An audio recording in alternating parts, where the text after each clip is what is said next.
Welcome to Fertility Village. This is your weekly live talk show where community and support come together.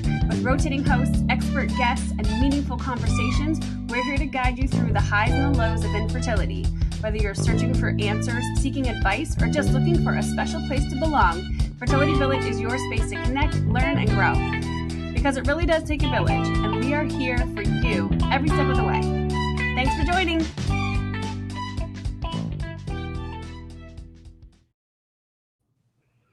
Hello, everyone, and welcome to Fertility Village Live. I'm Marissa. And I'm Joy. We're so happy to have you with us tonight for another conversation that we hope brings connection, comfort, and real talk to your fertility journey. Tonight's episode is all about something that can feel hard to prioritize when you're going through fertility treatments, grief, or just trying to keep your head above water, self-care.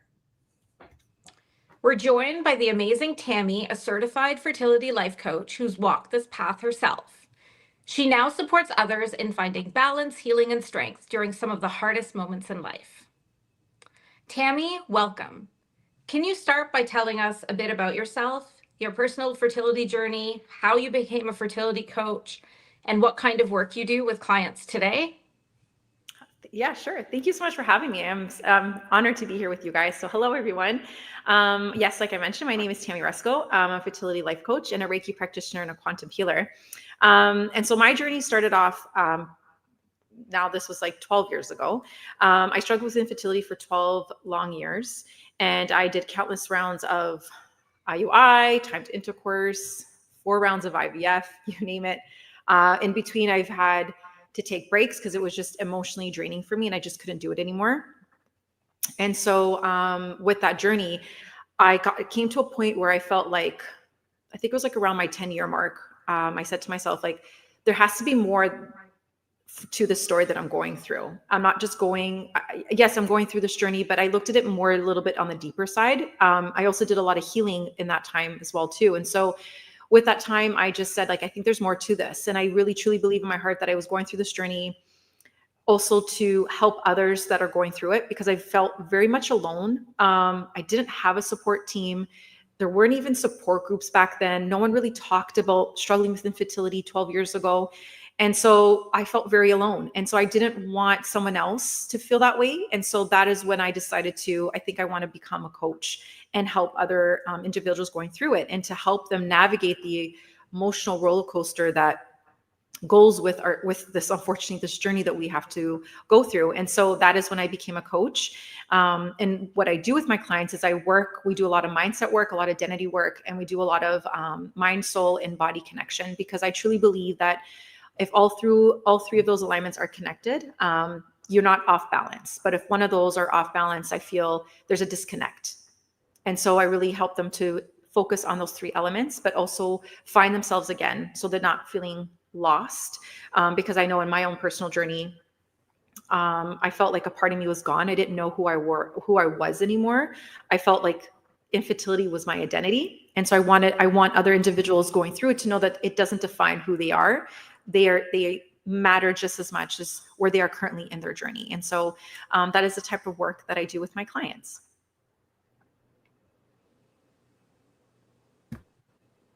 Thank you so much. Thank you for sharing a little bit about your fertility journey. So I'm sure we'll get more into that as we go on.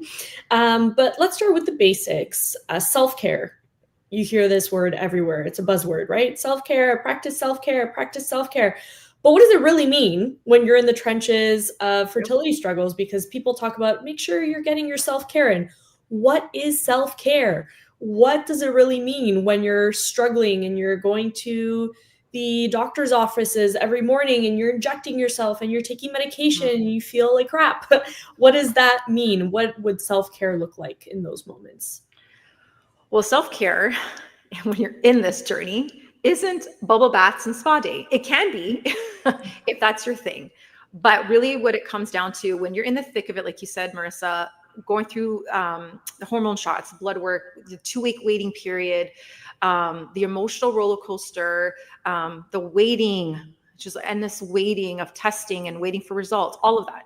Self-care really comes down to is advocating for yourself at doctor's appointments, even when things are uncomfortable. To me, that is self-care. Self-care is letting yourself cry without judgment and allowing yourself to feel those emotions that you're feeling in that time and to hold space and compassion for yourself. It's saying no to baby showers or events that's going to trigger you either with grief, or it's going to trigger you with some type of pain that you're going through. It's eating healthy foods or just comfort foods, or I call it home food, that brings that comfort. For me, I'm Portuguese. And so we love to have our... You are? Yeah. I know this. I am. I'm Portuguese. Yeah. I'm your half sister. I didn't even know that. See, look at that.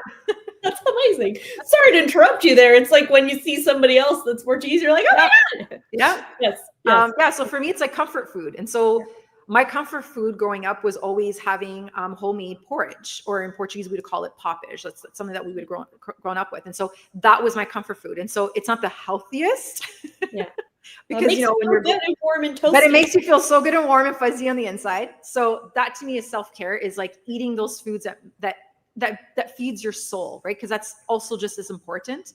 It's pausing and taking a breath when your anxiety is spiking and just breathe through it. It's asking for help, looking for support, having space that you, or not even space, like have a community that you can go to that can hold space for you, that you can cry to, you can vent to, you can just say, I need you to hear me out. And it's just letting go of the pressure of staying positive all the time. That's a big one. That's very hard. And so self-care to me is all those things in one. And that's just my opinion. It's more about deeply personally healing yourself and honoring yourself mentally, physically, spiritually, and emotionally. That to me is self-care when you're going through this journey. Yeah, that's so good. Yeah, because you hear self-care and like, what does self-care really mean? Like you said, bubble baths or whatever. And it's like, no, like it goes so far beyond that when you're going through a fertility journey, for sure. Absolutely. Yeah. How did your own view of self-care shift through your personal journey with infertility? This is a good question. So self-care for me growing up was, I'm going to do a yoga class, or I'm going to hit the gym. I'm going to get my nails done. I'm going to get a massage. Like, to me, growing up and before I got into my own, infertility journey, that to me was self-care. But when I was actually going through it, I took a step back and said, wait a second, I've had failed cycles. I have to be at early morning monitoring, like trying to attend work on time, not to be late. I'm dealing with painful injections. I'm doing the whole waiting game of results. What is it going to be? What am I going to hear? All of that. And so I had to look back and say, okay, you know what? Like massage, yoga, treating myself. Yes, those are beautiful, nice things. But to me, that wasn't a definition of self-care for myself when I was going through it. I knew that I needed something deeper, and I knew I needed something that was going to comfort me and comfort my heart and my soul. Yeah. And so self-care for me became, at that time, was giving myself permission to feel everything, even the emotions that I was scared to face. And I'm telling you, I've had some very hard emotions to face that I never thought I was ever going to face in my life. I've had to face hard conversations with my partner that I never thought we would ever have to talk about. And it gets me emotional talking about it, because it's something you've never thought you would ever have to go through, or even to face. And so I gave myself permission to feel those things, to have those hard conversations, to hold space. It's canceling appointments. It's canceling plans that I didn't feel guilty doing, because it was either I had to cancel not going to attend a baby shower or attend a get together with my girlfriends. I just couldn't, I didn't have the heart to do it. And so canceling plans for me, that was self-care, because I was honoring myself and what I needed in that moment. Self-care for me at the time too was allowing myself just to rest, not just physically, but like emotionally, spiritually. It was helping me. It was also like helping me not turn away, but having the what's the word I'm looking for? The pressure of staying strong, right? It's like, yes, I know I can stay strong, but I had to look at it in a different way where I was like, okay, yes, I can take away the pressure of staying strong, but I can come from a place of holding it with compassion. Yeah. And so, and also self-care for me was looking for support. And at the time, like I mentioned, there wasn't support groups. There wasn't a lot of people that talked about infertility. So I had to create my own, I like to call it support team, where I felt safe with those individuals that I can open up with, that they would hold space for me. And I knew that there wouldn't be any judgment whatsoever. Yeah. And so that to me was my self-care. And that's the way I viewed it when I was in the thick of it in my journey. And it was just more of me being quiet and me honoring myself and just knowing that self-care isn't a luxury at the end of the day. It's survival. It's healing. And to me, at the end of the day, self-love was all about self-care was always about, to me, self-love.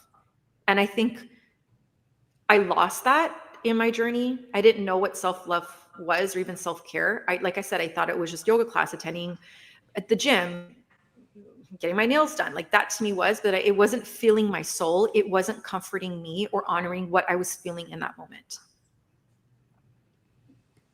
Yeah. Well, thank you for sharing. Sorry, I'm up next, but I was just very deep in listening there. Okay. So for people who are like grieving a loss or in a very dark place, because we all know we've all been there, self-care can sometimes feel impossible, especially if you don't know what self-care means for you in that moment, right? Yeah. Because you might say, well, taking a bath is not going to help me, right? Or doing this is not going to help me. Or like, will I feel more guilty if I cancel that baby shower? Or will I feel less? You know what I mean? So what's your advice for anyone who is looking to kind of up their self-care, for starting small or redefining what self-care looks like in hard times? What would you tell them? Like, do it like this. How would you say? So for me, that was a good question, actually, because I thought about that. It brings me back to a moment in my dark place for me was when I had my miscarriage in 2018. And I was like in the dark. Like it was hard for me to see the light when I went through that. And so this question is special to me because I can completely relate to so many people that are going through it, that are either in the dark of it or grieving. And sometimes it's hard, so hard to have that self-care or to even know what self-care might look for you. And so my advice to you would be, ask yourself, what is self-care for me? It's going to look different to every single person. Like my self-care is probably going to look different to yours, Marissa, or to Joy. Yeah. And it's so personalized. And that's why you have to ask yourself those questions so that you know what is going to help feed your soul and your heart. And so for me, I always say, start small, start tiny little steps. Yeah. Any little step counts. And self-care can just be simply making sure that you're staying hydrated, having a glass of water. When you're in the thick of it, self-care can look like just maybe lying in bed under the covers and just breathe. And that's okay too. Or it's putting your phone on silent. I can't tell you how many times I've done that. Where it's like, I don't want to talk to anyone. I don't want to be just closed off from the world. And sometimes that's what you need. And that is self-care for yourself too. When you're in the dark of it or in the heaviness of it. Or another one is texting a friend or someone that you feel safe with, or you can tell them like, hey, I'm not okay today. And just letting them know that so that they can reach out to you. It doesn't necessarily mean that you have to respond to their message, but you're at least expressing how you're feeling, and you know that they're there for you if you do need a hand, or if you need a shoulder, if you need a hug or a scream or whatever it may be. Yeah. And just allow, even self-care can even be simply as letting yourself cry and saying to yourself, I don't need to fix this right now. There's no rush. Allow me to feel what I need to feel right here in this moment. That's okay too. Because sometimes I feel like we stop ourselves like, oh, I can't cry, or I'm not allowed, I can't do this. I have like, my next appointment is like tomorrow or whatever it may be, right? And so like you almost stop yourself because it's like, you got to go to the next thing. And it's like, but you have to allow yourself to feel that in the moment for you to be able to process or to face tomorrow, because we don't know what tomorrow is going to even look like for us in this journey. It's so different sometimes every hour, every minute, it can look so different. Every day can look different. And so just allowing yourself for that. And so going back to like having to refine self-care, to me, refining self-care is just anything that makes you feel even 1% better or supported. It doesn't necessarily mean like, need to be like, I'm not happy, or I'm not getting better, or in this moment, I can't face anything. I can't feel anything. That's okay. It's just in that moment, allow yourself to feel that in that moment. And self-care is anything that was going to make you feel 1% better. It doesn't have to be, or supported. It doesn't need to be perfect. And that's the thing. I feel like we think that self-care has to look a certain way. There's no wrong or right or wrong way to look at it. It's really very much personal to you. There's no checklist really at the end of the day, because I think we feel like there has to be this checklist that you have to check it all off. Yes, it has to look this way, or I need to feel this way. No, there's none of that. It doesn't need to be. And that's okay too. And I want you to know that. And some days it's going to look different than others, and that's okay too. Every day may look different, but I think you just need to hold compassion and grace for yourself. And if that day looks where you need to scream in a pillow or swear or journal, do it. And all of that. Yeah. I'll tell you countless times I've done it. And it makes me feel stupid when I scream it. When I actually scream, it's like the best feeling in the world. I love it. I love it. Yeah. At the end of the day, it's just remind yourself to be gentle with yourself. Yeah. You know what? I love the various different ways you've taught people how to view self-care, because I am very much so in the thick of it. And there are so many times where traditional self-care becomes exhausting. Yeah. Like, I don't need to listen to a fertility meditation every night if I've been doing this for 5 years. Yep. So it's kind of nice to hear you say that. I'm sure it resonates with a lot of people at home who are also in the thick of it. What are some of the biggest blocks you see people face when it comes to prioritizing themselves while trying to conceive? This is a good one. How much time do you have? Oh my gosh. From the top of my head, some of the blocks that I see that I can even speak behalf of this because I've done it myself for sure. I still do it right now, going through secondary infertility. But some of the blocks that I feel that we prioritize a lot is guilt is like the number one thing I feel it comes up so much, is the guilt of, oh, I'm not allowed to, spend time with myself or to honor myself, because it's like, I'm spending so much money on this. I'm doing all this injections. It's like, I don't have time for this.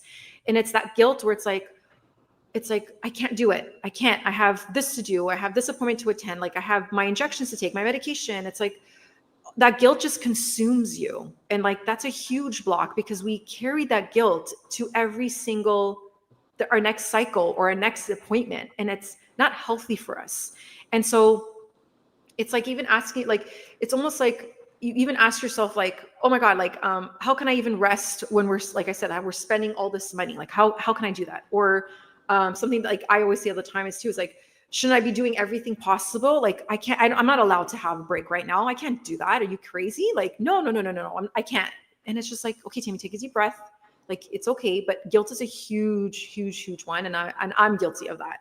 I have to literally have sometimes I have to have those hard conversations with myself and like get myself out of it, because I'm human, right? It's hard. Like, it's so hard. But I would say like guilt would probably be one of the biggest blocks, I would say, that we prioritize when it comes to our self-care.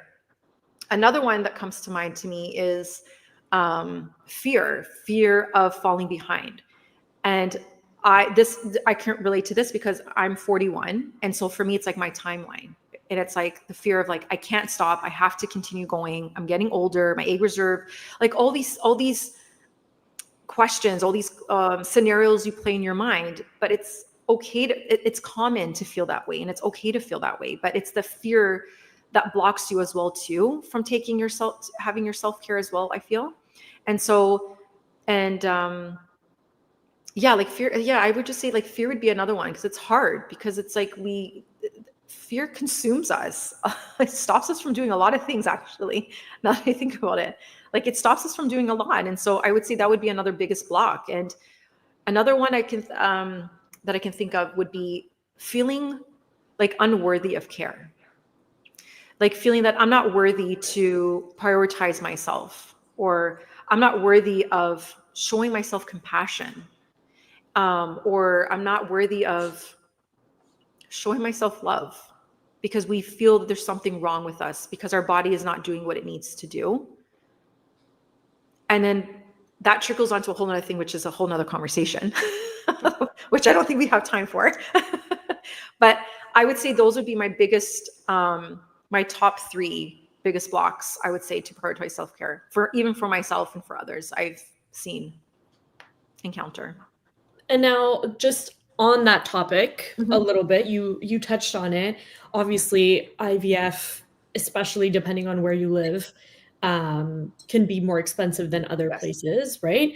But like, it's nevertheless, unless you live in a country that funds all your IVF cycles forever and ever and ever, like Germany, apparently, it's so expensive, right? Like third-party reproduction, surrogacy, infertility treatments. It's, and really, you know, if we want to conceive, or if we want to have the chance to conceive, that's our option. How can we work through the guilt of like spending all of that money, or taking a break, or saying like, you know what, I really want this, but I cannot do it anymore, and I am choosing to be childless, not by choice, because I cannot continue to do this anymore? How do you navigate that? Like, how do you work through that guilt? Well, first, that guilt, for me, it's a lot of will it ever go away is something I want to say fully, but how do you move forward? I was gonna say it never goes away. That's for sure. It never does go away. But the ways that you can move forward, because for me, I remember having that conversation with my partner, with my husband, where I was like, I don't know if I can continue this any longer. And that guilt, or even having the break, because we went for 12 years, I would always feel guilty every time I said I needed a break. I can't do this anymore, emotionally, physically. My body was telling me I couldn't do this anymore. Like I was having like panic attacks. I was not sleepy. Like my body started to tell me like I just couldn't do it. But it was the guilt that would eat me, because I'm like, I'm spending all of this money, like you said, like I have to continue going. And it comes to a point where you have to say to yourself, you matter in this journey just before you started it. And you have to say to yourself, does my health matter? My physical, my mental, and my emotional health, does it matter? And I guarantee your answer is going to say yes. And if your answer is yes, then that's for you to say to yourself, it's okay to take a break, because I matter. Because regardless if we're working so hard to get to the finish line, which is to have a child. And whatever our end result looks like, it may not look like the way we imagined it to be. And so it's so important that we have to put aside the guilt and remind ourselves that I matter. My health matters. And if I'm trying to get to the finish line and having a family of our own, I have to take care of myself. I have to take care of my mind, my body, my spirit. And it's almost reframing the guilt and saying to yourself, rest is not a betrayal. And a lot of times I feel like we feel that that rest is a betrayal to achieving our dream, but it's not. It's what's going to help you sustain it. And so I want to say that again, rest is not a betrayal whatsoever to achieving your dream. It helps sustain it, because you're taking care of yourself. A lot of times I ask my clients, if a friend came to you and they shared their guilt with you, like, I don't think I can do this. I can't take a break. I just can't do it. I'm spending all this money. I can't continue anymore. But I really feel like I do need a break, but I can't do it. And they're contemplating this. So I always say to my friends, if your friend came to you and said the exact same thing that you're saying to yourself, what would you tell them? And I guarantee you would say you would tell them to take a break. And so it's almost like having that conversation. So I always like to use that tool where it's like, put yourself in someone else's shoes. And so it's like a friend came to you and said this to you, what would your response be? Because what happens is what that response is that you're giving to your friend is actually what you're feeling inside. And you know that's what you need. Does that make sense? Yeah, you're right. We always are nicer to other people and our friends than we are to ourselves. Because we're as humans, and as humans, we're not going to get into this, but as humans, where our body is not doing what they're supposed to be doing, we are so hard on ourselves, and we make ourselves feel so guilty and so unworthy of grace. And it's not right, because we would never go to a friend that is going through this and being like, well, your body's not doing what you're supposed to, what it's supposed to be doing. So, you kind of suck, but we'll do that to ourselves. Right. Does that make sense? No, it doesn't make sense. But it's just our inner saboteur, our inner critique. Right. And so, what you said makes a lot of sense. Like, why can't we give the grace to ourselves that we give to other people? Because I feel like we're our worst enemy. Yes. Like, we put so much extra pressure on ourselves, and it's like, if we just take a step back and say, okay, wait a second, like if a friend came to me with this exact same feeling, what would I say? And that's exactly how you're feeling, but it's hard for you to say it out loud. But the more you say it out loud, it's easier for you to come to terms and to accept it, to realize that this is what I do need for myself. And a lot of times it's not our responsibility to earn a baby. It's not. Yeah. No, right? It's not. Whatsoever. It's not. But this journey makes us feel like it is. And that's the hard part. And and like, if we feel crappy, or we feel happy, or we feel positive, or we feel negative, it's not going to affect our chances of conceiving or having that baby, but it will affect how we feel about ourselves and our mindset towards ourselves, right? And it's not like we're any less of a person because we're not able to get pregnant the way that we were always taught that people get pregnant, right? This is like, we don't have to get into this, but of course, but this is like an issue that stems from early childhood. Yes.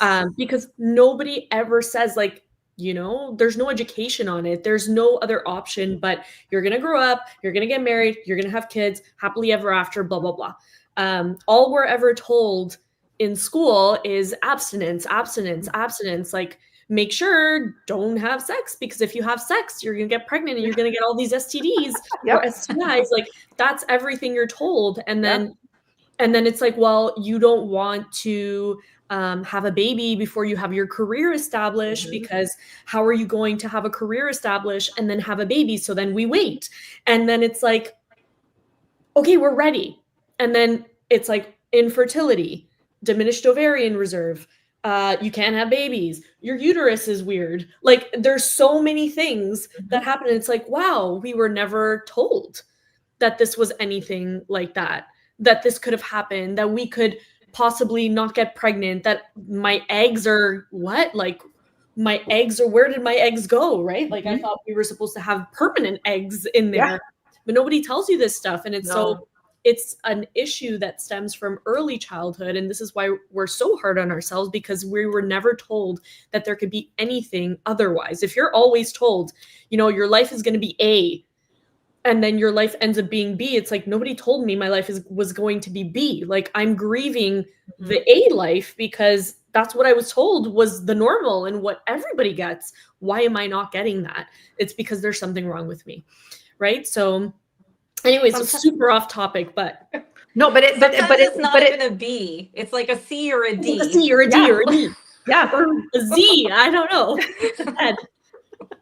But no, it's so true. It all comes down to the way we were programmed. Like, it all comes down to the way we were conditioned. And so, like, that trickles into our adult life. And then because we weren't educated or talked about any of this, right? You then say, well, then I'm not worthy of being a mom. Am I not worthy to be a parent because my body's not doing what it needs to do? Or I didn't know about that, or I didn't know about this. Like my age, like so much plays an effect that it can, I shouldn't say it can, it does affect the way we view ourselves and our worth. And it's sad. And I feel like infertility it really damages the way we view ourselves, and we don't give ourselves enough credit, and we don't value ourselves enough, because this journey isn't easy. It's one of the hardest things I think I've ever gone through my entire life. Never thought I would ever face anything like this. And so I think sometimes we have to remind ourselves that we've come so far, even from the beginning of when you first started your journey to where you currently are, wherever you are currently, and reminding yourself that, because this journey isn't easy. And it's a medical condition. Like, yes. Would you say something like, would you make yourself feel guilty if you had cancer? Would you make yourself feel guilty if you had Huntington's? Like, if you got diagnosed with any other medical condition or disease, would you tell yourself that it's your fault or that you're not worthy enough and that's why you got the disease? No. So why are we telling ourselves and making ourselves believe that we're not worthy because we're infertile? That's not our fault. Trust me, if we could change it, we would in a second. We all know that. But yeah, like what are we doing to ourselves? Why are we doing this to ourselves? We are as worthy as anybody on this planet. It's just that we have a medical condition, and that's why we're struggling, right? Some people are able to,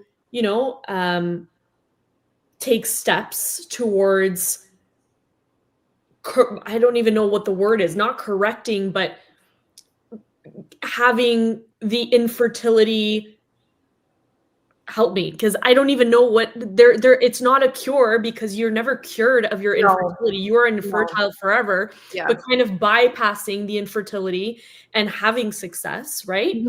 But some people never bypass that and never are able to have success.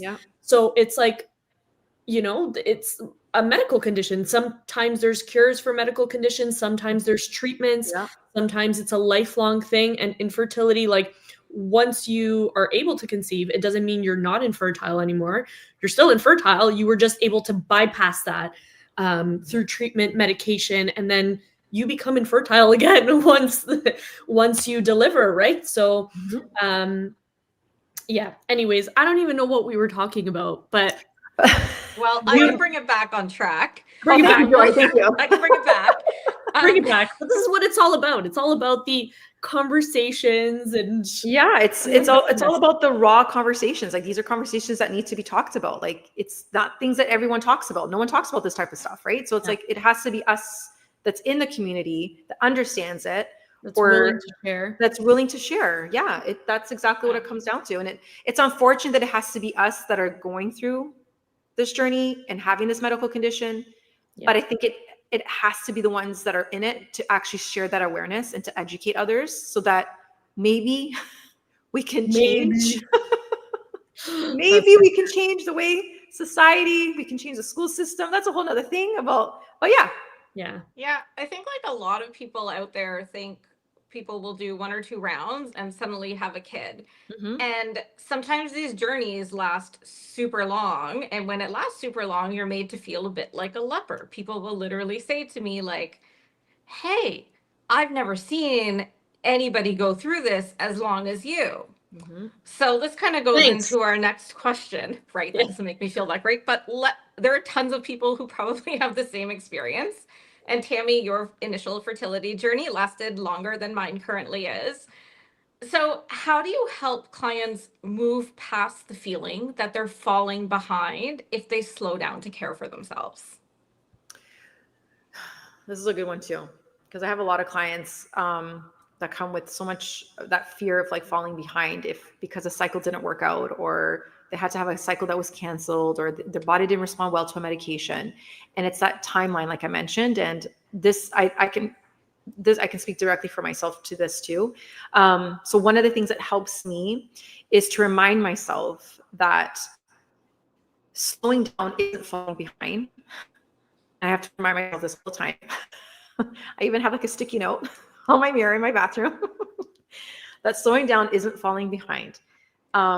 It's stepping out of survival mode so that you can reconnect with your strength, your voice, and your body. And it took me a very long time to learn this because like I mentioned, my journey was 12 years, and it was around the 10-year mark where I started to be like, okay, Tammy, like you gotta do something different. The way you're dealing with your journey has not served you, has not helped you in your mental health, your physical health, your emotional health. Let's look at it in a different way. And so when I started to work on myself and I started to view my journey in a different perspective, that is where I learned that slowing down isn't falling behind. It's helping me step out of my survivor mode and to reconnect with my strength, with my voice and my body. Because when I take a step back and I slow down, I actually gain my strength because I am allowing myself to rest. I am gaining my voice because I'm taking time to reflect on my last, I'm speaking on behalf for me, like in my last cycle, if it didn't work out, I would take a step back instead of jumping to my next cycle. I'd be like, no, wait a second. I want to take a break for the cycle and I want to just connect and see, like, is there questions? Is there something else I want to try? Is there some research? Like, I want to find my voice. And that's another thing I feel that when I started, I didn't have my voice. I just trusted the person in the white coat. And for me, I saw 6 different doctors and I went to 3 different clinics. And I want to say that there's nothing wrong. I highly encourage you to do your research, find a doctor that resonates with you, that is very patient. As well as like do your research, find the clinic that resonates with like your views, your support, your mental health, like all of that. Like, please take your time and do that. There's no harm if you're with one clinic and something's just not sitting right with you. See another clinic. That's okay. Find another doctor. It's perfectly fine. Like I said, you're not falling behind. This is where you're gaining your strength, your voice, and you're learning about your body. I know my body so well now. It's scary. Mm-hmm. Like, because I started to read the signs of my body, like what my body, if I was physically tired, I'd say to myself, like, hey, Tammy, why are we really tired today? Like, what is going on? And I would say like, oh, I had a really bad morning cycle monitoring where I didn't get news that I expected. So that put a funk in my mood. And so I had to take those times where I had to pause and look at myself and like get to know that, but I wouldn't have done that if I didn't slow down. So slowing down benefits you overall to help you move forward in your journey.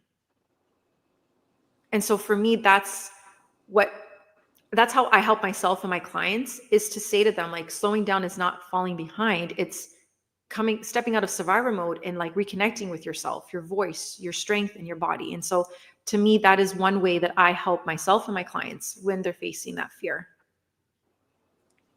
Do you have any rituals or daily practices that you find especially grounding during times of high anxiety? Yes, actually. So for me, and one of the ones that I encourage a lot of my clients is, I'm not sure if you guys probably have heard of it, but the 5-5 grounding breath exercise, where you inhale for 5 seconds, hold for 5, and you exhale for 5, and you do that 3 times, and that immediately kind of just brings down. You want to do it? Yeah, sure, we can do it. Let's do it together. Okay, so we're going to do it 3 times. Okay, so we're going to breathe in for 5. Breathe in for 5, hold for 5, and then exhale for 5. Okay. So breathe in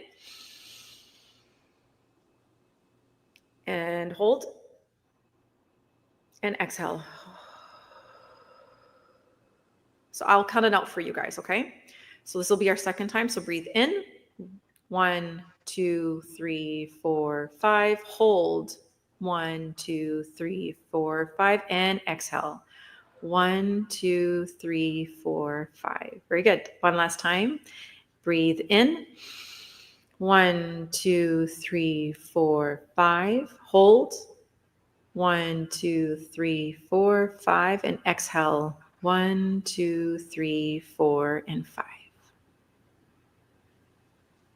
I like it. So this is something that I do, and I suggest my clients when they're starting to get anxious, like if I'm in the waiting room waiting for my blood work, or before my ultrasounds, I'll go to the washroom and I'll start doing that. And it kind of eases, and I can feel my heart rate kind of slowing down. Another great tool to use, which I suggest to my clients, is the butterfly technique. I don't know if you guys have heard of that. It's the tapping. Oh, yeah. I didn't know it was called butterfly technique. Yeah. So you can either do, so the one that I know that I've been taught and done is you put your hands into a butterfly and you put it to your chest. Sorry, can you guys see like that? Yes. Okay. And you're going to tap. And when you're doing that, you're just gonna, all you see is my face and so my chest. So sorry, guys. So you're gonna, so you're just gonna tap, and so you're just gonna close your eyes. We're just gonna do this for a few seconds. So just close your eyes and just notice your natural breathing.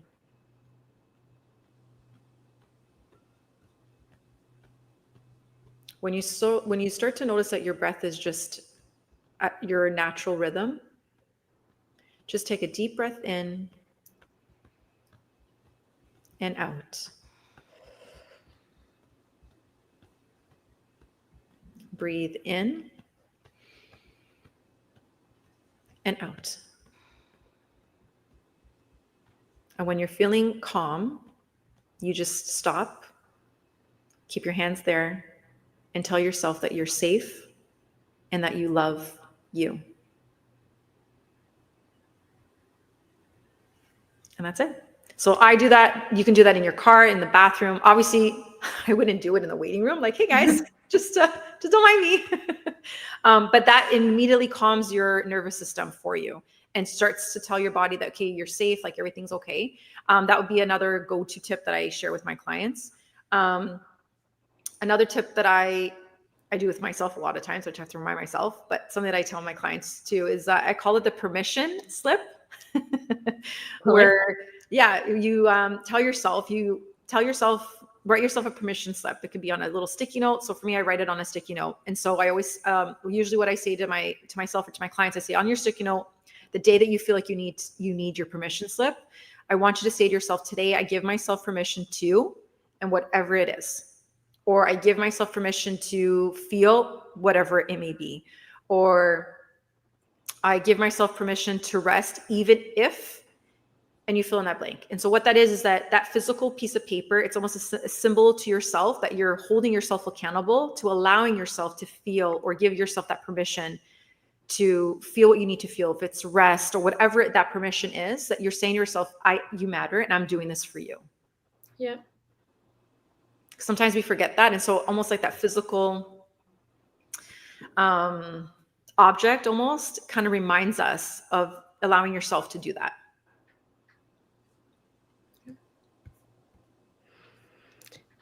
Okay.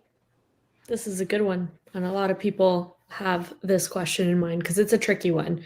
Boundaries.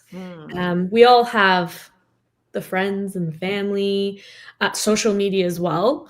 Because it's hard, especially for people who share on social media, then it's like you feel the pressure to continue to share.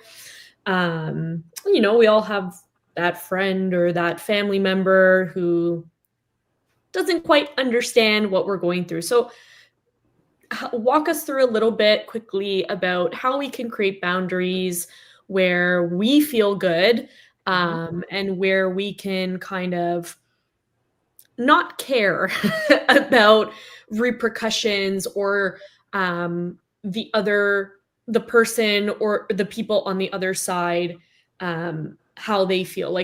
How do we make it about us and stand firm in our boundaries so that we don't feel guilty, but we are honoring what we need?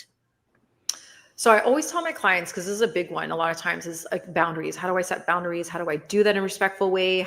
So I always tell them, and I say to them, listen, boundaries is all about self-respect.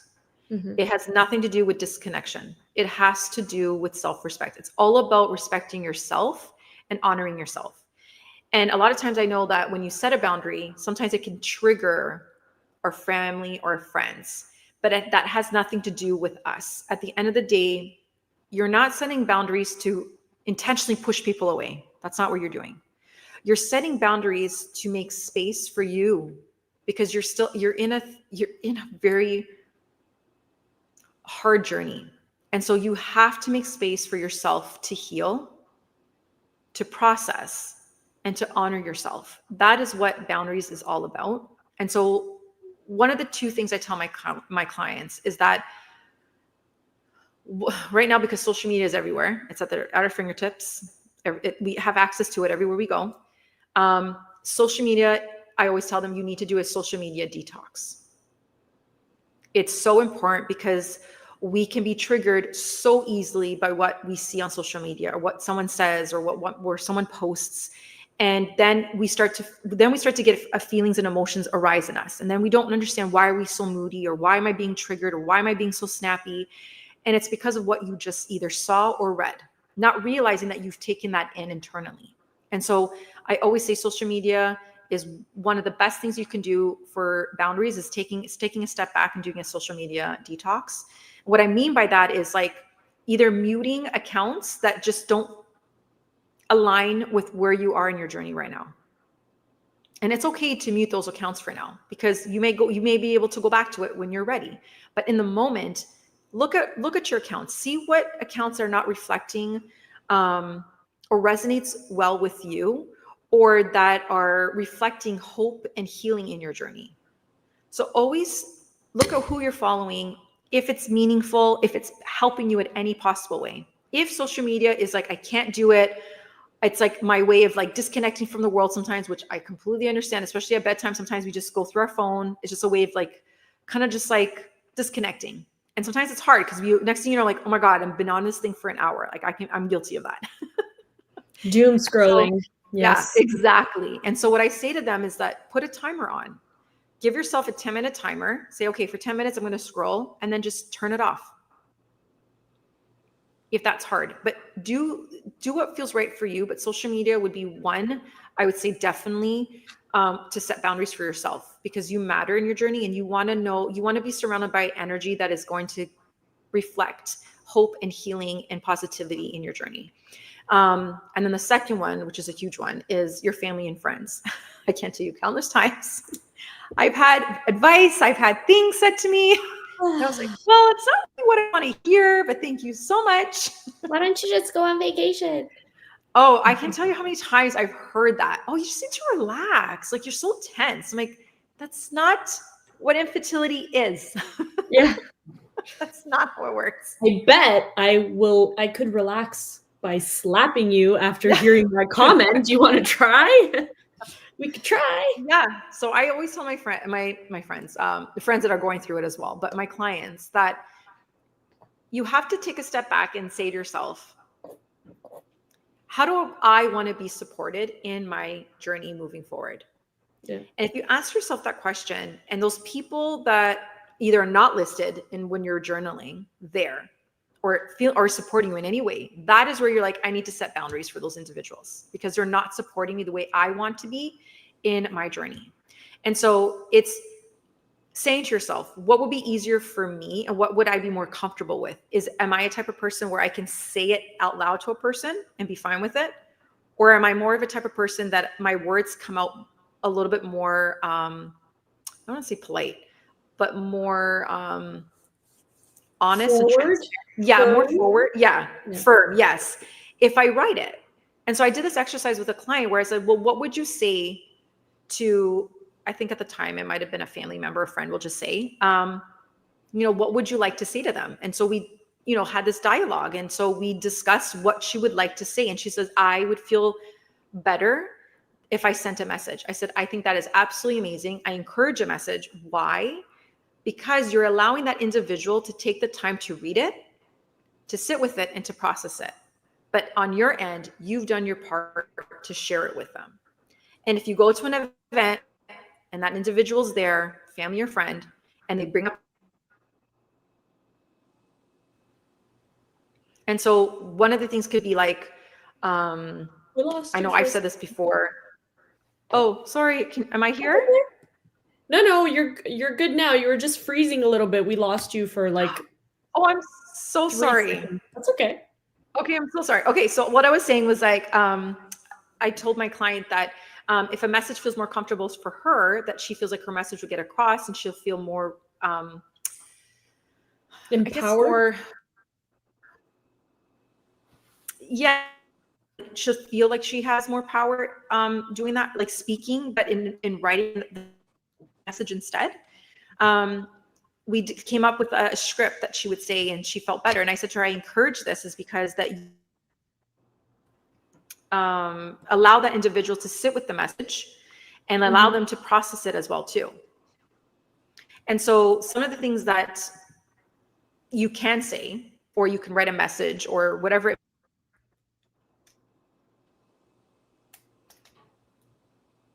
Oh no, Oh no. Tammy, we're losing you. There is a storm happening outside my window, so it might be that. Tammy, come back. Okay.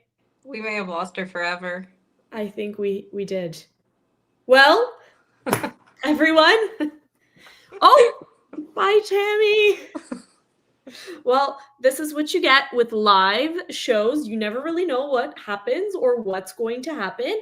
But I think in this case, I believe Tammy has an episode on the podcast, or she's going to have one very soon, but I'm pretty sure hers is, I'm pretty sure I listened to it. I've listened to so many, I can't remember which ones are there or not. We definitely will have to have Tammy on again because we have so much left to talk about. But Tammy, wherever you are, we want to thank you so much for sharing your wisdom and your heart with us tonight. And Tammy, Tammy's completely gone. Tammy can be found on Instagram. We will put her, if you go to our Instagram live, if you go to our Instagram page and click on the advertisement for today's live, you can see Tammy's Instagram is linked there. And if you go to Tammy's Instagram, you can see what she offers and you can just follow along her journey as well. Yeah, even though Tammy's not here, I would like to thank her so much for sharing all of the golden nuggets, all of the wisdom. She resonates so well with everyone. Thank you so much for your time, Tammy, today, even though you're technically not here right now. Maybe you'll watch after and know how appreciative we are of you coming in. Tammy is also one of our conversation starters for our support group. So Tammy is very involved in Oasis as it is. Oh, so, is Tammy back? Tammy, you're back. She's back. We were talking to you when you weren't here. Hey, we were like, I am so sorry. My home. You're still a little bit freezy. So No. maybe you can, that's okay. Maybe we'll just quickly go and ask you, is there anything you want to leave our community with, a final message or affirmation before we lose you again? My affirmation would be, you are amazing. You are incredible. Your fertility journey does not define you. And please know that you are a human being. I am so proud of you, how far you've come and where it's going to, you're the individual that you are right now, that's going to continue to help you grow and get you to through your journey. And just sending you love and light. And where can people find you if they want to work with you or learn more about what you can offer? Yes, I kind of tried to plug it in there, but it didn't work. So you please tell us where. Sure. You guys can find me at The Womb in Burlington. I work there Tuesdays and Thursday nights from 4 to 8 p.m. I offer in person as well as virtual, and I also offer Reiki only in person. But my coaching is in person or virtually, so you can book online, or you can send me a DM on Instagram if you wish, and I look forward to helping you and supporting you through your journey. And what's your Instagram handle? My Instagram handle is at gracefulgrowth.coaching. So it's gracefulgrowth.coaching. Great. Let me write that. gracefulgrowth.coaching. Yeah. Okay. All right. Amazing. Thank you, Tammy, so much. This has been such a great conversation. Clarify this for me. You've been on the podcast, the Oasis podcast already, right? Yes, I have. Yeah, I sure. I believe I'm in season 2 of my story. All right. So if you want to hear more from Tammy, go and watch or listen to her episode of the podcast. And to everyone watching, your journey matters. You matter. Your self-care matters. Tanya, Jessica has a question. Do you have a website, Tammy? I do, yes. My website is www.gracefulgrowth.ca. gracefulgrowth.ca. Perfect. Amazing. Okay. Thank you guys for spending your evening with us. Until next time, take care of your heart, your mind, your body, your soul, all of it. See you next Bye, week. everyone. See you next time. Bye.